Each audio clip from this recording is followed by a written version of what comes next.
is enough said.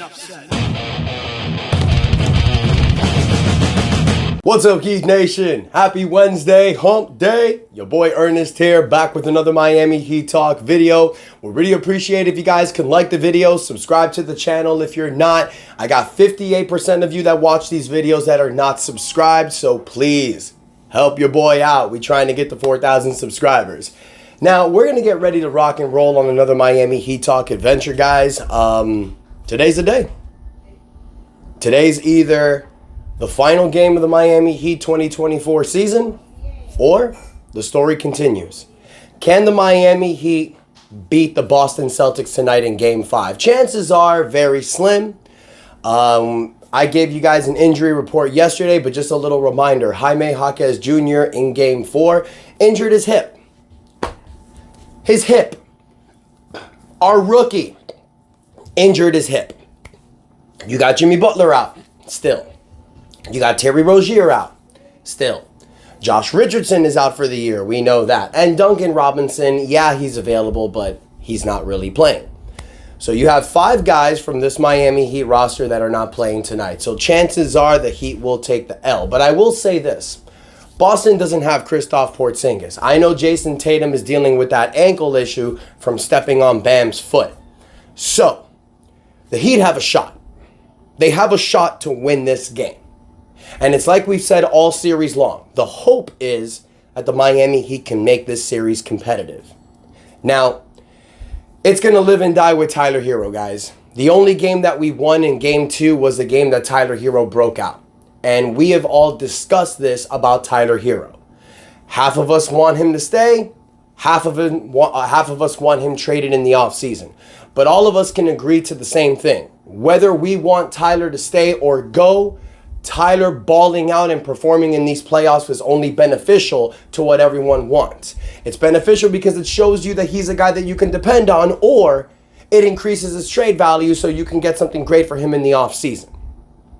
So he's going to have to leave it all out there tonight. Now, I will say this. I was watching the Big O radio show yesterday with Ira Winderman. If you guys haven't checked it out, check it out. It's a great episode, great podcast. Ira Winderman is one of the biggest journalist in Miami Heat history. He's been covering the Heat now for over 35 years. Anyways, he did say on the channel that he has respect for Tyler Hero because Tyler Hero has been trying for so hard. And I'll be honest with you guys, I do see that. I see Tyler Hero giving it his all in these playoffs. He's not been having good games. I'm going to go ahead and credit the Boston Celtics defense for that. They sick Drew Holiday out on him. The Heat don't have Jimmy Butler or Terry Rozier. These are 2 guys that can create it on their own. The main 3 guys that we have that do that is Jimmy, Terry, and Tyler. The fact that you don't have Terry Rozier and Jimmy Butler leaves all that work to Tyler Hero. So Boston just goes at him on the defensive end. They sick Drew Holiday on him, and they tell the Heat players, beat us with somebody else. And Caleb Martin needs to be that guy. But unfortunately, in 2 games in this series, Caleb Martin has busted. So tonight, what do you need? You need Tyler to hit his shots and be able to create with the ball in his hands. You need Caleb Martin to unleash that player from last year in the playoffs. Bam Adebayo needs to get his respectable 20 to 25 points, double-digit rebounds. We need a big night from guys like Nikola Jovic, Haywood Highsmith, Kevin Love. Duncan Robinson's got to hit some threes. We need DeLon Wright to be on point. But chances are, look at everything I just said, you guys. These are players that we were not going into the playoffs hoping that can have big games. This injury bug has bit us so hard this season. And I know I've called it the curse of LeBron James, you guys. And if you really stop to think about it, if you really stop and look back, that's exactly what it is. Because since 2014, when LeBron James left Miami for Cleveland, after being here for 4 years, we were met with nothing but the injury bug. Bosh in 2015, Bosh in 2016, Dion Waiters in 2017 when we were doing the 30-11 second half of the year campaign. Dion Waiters again in 2018 when he broke his ankle. 2019, Josh Richardson when we were fighting for the playoff position in Dwayne Wade's last final run season. Josh Richardson got injured 2.5 weeks before the playoffs and he was our number 1 scorer. In 2020, Bam Adebayo and Goran Dragic go down in the NBA Finals. I don't count 2021 because That season was immediately after the bubble. We were marred by injury. 2022, you had Tyler Hero and Kyle Lowry injured in the playoffs against the Celtics. And last year, we all knew that Tyler Hero and Victor Oladipo were hurt. So every year, this Heat team has been marred by injury. But the 2024 season has been ridiculous when it comes to injury. And I've said it before, you guys, and I'll say it again. This Miami Heat team needs to go in the offseason thinking about one thing and one thing only. How can we construct a roster that is going to do way better in the regular season? Because these last 2 years have not been Miami Heat culture season. It's been marred by injuries, load management, and honestly, laziness. That's not Miami Heat culture. Now, I know we all like to try to put Band-Aids. I know some of us like to try to make excuses. We like to say, hey, this team is a playoff team. Get them to the playoffs and let's see what they'll do. That worked last year, but this year, reality slapped you in the face. This year, reality showed you maybe coasting towards the regular season is not the right way to go. And we can do it, you guys. This Miami Heat roster can do it. Because if you look at the standings for the Eastern Conference, we were only 4 games down from the 2nd seed. Had you treated the regular season just a little bit more serious, you could have gotten more dubs and not be in the situation you're at right now. And I know we like to joke that Miami likes to do it the hard way. You didn't want to fight Boston in the first round. You didn't. That was the obvious thing that was happening. You lost the game against Philadelphia, unfortunately. You lose because Jimmy Butler gets hurt. Nothing you can do there. But still, it's marred by bad luck. So we need to look into the offseason, you guys, and we need to think about a few things. And today, even though the series is not over, let's talk about some offseason talk. A little bit small. Oh, look, I know I'm the guy that preaches positivity. I know I'm the guy that says it's not over till it's over. I feel that way. I'm not doing this because I feel like the season is over. I feel like the Heat have a shot, especially with Porzingis out. With Kristaps Porzingis out tonight, this offense needs to be centered around Bam Adebayo. Bam Adebayo needs to go ape shit tonight. If Bam Adebayo does not break out, we lose this game. My opinion. There's no Porzingis. Bam needs to be unleashed. But in the offset chance that he doesn't, in the offset chance that we lose tonight, there is something I want to talk about, and there's a name I want to bring up to you guys. We've talked about it before. Here we go again. But we're going to do this because you know your boy likes to give you all the updates. Now, there's been a lot of recent reports fluttering around that Kevin Durant is unhappy with this situation in the Phoenix Suns. And obviously, look at the terribleness that was this season. They pick up Bradley Beal. You got Bradley Beal, Devin Booker, and Kevin Durant. We all saw the writing on the wall. Even I said it in the offseason when the trade was made. How's this going to work? They ain't got no point guard. They ain't got no bench. They ain't got no defense. This isn't going to work. And it didn't. They got swept in the first round by Minnesota. Embarrassingly. And it was reported recently by Shams Charania, one of the NBA's #1 journalists, investigative interviews, that Kevin Durant has basically stated that he hasn't really felt comfortable with the Phoenix Suns offense this year. And I mean, big surprise because Kevin Durant, it's always an issue with Kevin Durant. Ever since he's left the Golden State Warriors, every team he's gone on, it's been an issue. Brooklyn, Phoenix, there's always a situation and an issue going on there. Now, can you blame it on Kevin Durant? Can you blame it on, the front office that put the teams around him? Because say what you want about Kevin Durant being 35 years old, going on the tail end of his career. I'm going to give you guys some numbers. In the 2024 regular season, Kevin Durant played 75 games. That's good. That's something the Miami Heat could have used. He averaged 27.1 points, 6.5 rebounds, 5 assists, 1.2 blocks, a steal a game, 52% from the field, 41% from the three-point line, and 85% from the free throw line.